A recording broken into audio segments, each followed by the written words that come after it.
እኛ እኮ እዚህ ለታቦቱ ስንሰግድ ይሄ ታቦቱ በአማርኛ ልንገራችሁ እንጨት ነው። ታቦቱ ነው አይደለም? ነው እንጨት ነው።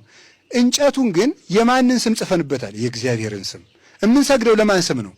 ለእግዚአብሔር ስም ነው የምንሰግደው። እኛ እንጨት እናመልካለን እንዴ? አናመልክም በፍጹም። ታዲያ ምንድን ነው? ኢሳይያስ ያለው ነገር ነው እኮ እንደው የሰው ሞኝነቱ አለ።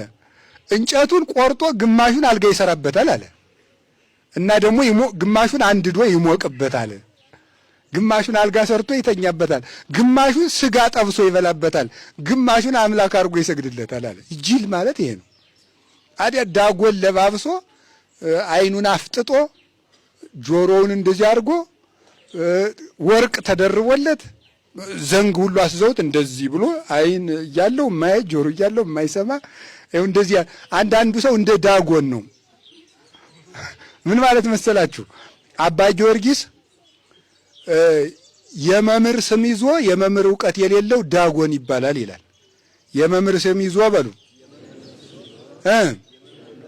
የመምህር ዕውቀት የሌለው ምን ይባላል? ዳጎን ይባላል። ሰማችሁኝ? ለምን? ዳጎን ለባብሶ ቁጭ ብሎ እንዴት አደርክ? ዝም። እርቦኛል፣ ዝም።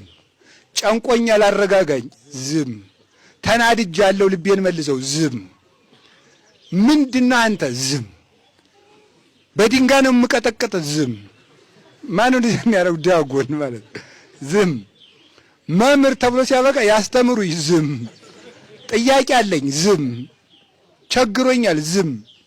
ይሄ ምን ይባላል? ዳጎን።